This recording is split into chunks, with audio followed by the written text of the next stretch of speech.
Resident Evil 2 is the kind of standard that you hope for when a developer announces that they're releasing a remake. You won't be getting any of this remastered nonsense that every developer seems to be churning out these days. Resident Evil 2 is the real deal, a complete recreation of the original game built from the ground up in Capcom's impressive RE engine.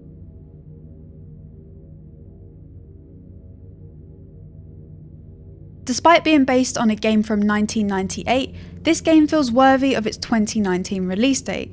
The 1998 version of Resident Evil 2 managed to achieve a lot given the technical limitations of the time, but to a lot of modern gamers, there are a number of aspects of the game that do not hold up today.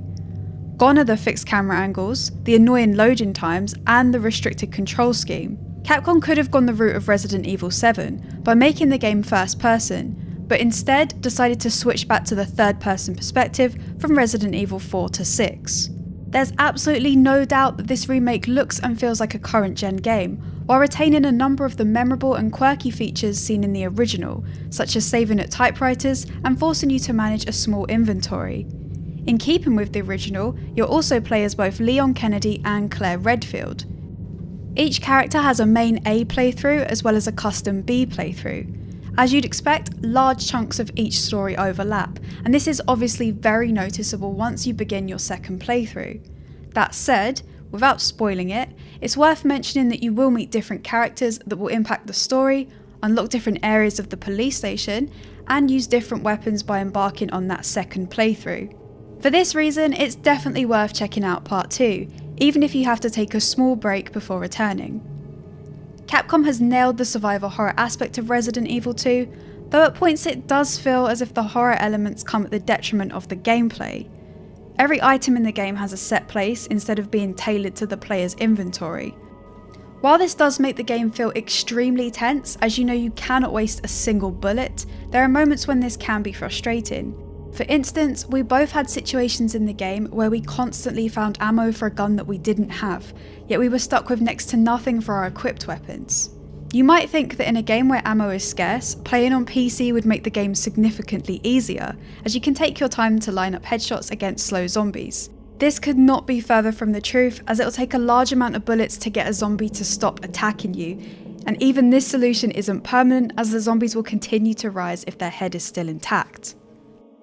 As we mentioned earlier, we played the game on PC and we are very happy to report that Resident Evil 2 ran perfectly on our machines.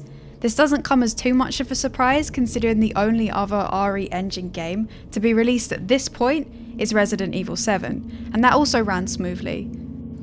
We had the option of running the game at 4K 60 and 1080p 240, both of which performed very well, albeit with a few tweaks to get the smooth frame rate, specifically at 4K.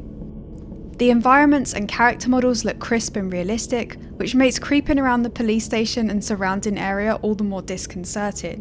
While Resident Evil 2 doesn't have as many action-packed moments as a high-paced action game, this certainly does bode well for the PC port of Devil May Cry 5, which should run just as smooth as this game does.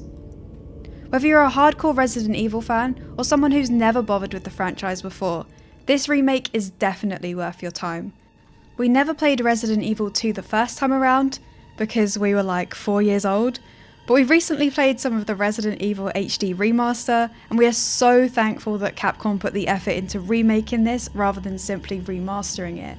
While the older titles are interesting to play through in their original form, this remake demonstrates how classic games can be revived and updated, making them more accessible for everyone. Back in 1998, Resident Evil 2 defined the survival horror genre, and 20 years later, it has successfully continued that legacy. Thanks so much for watching our video, we hope you found it useful. Please remember to like, comment and subscribe to our channel, as this really does help us. We also stream on weekdays on Twitch, so feel free to hang out with us over there too, and we'll catch you in our next video or stream.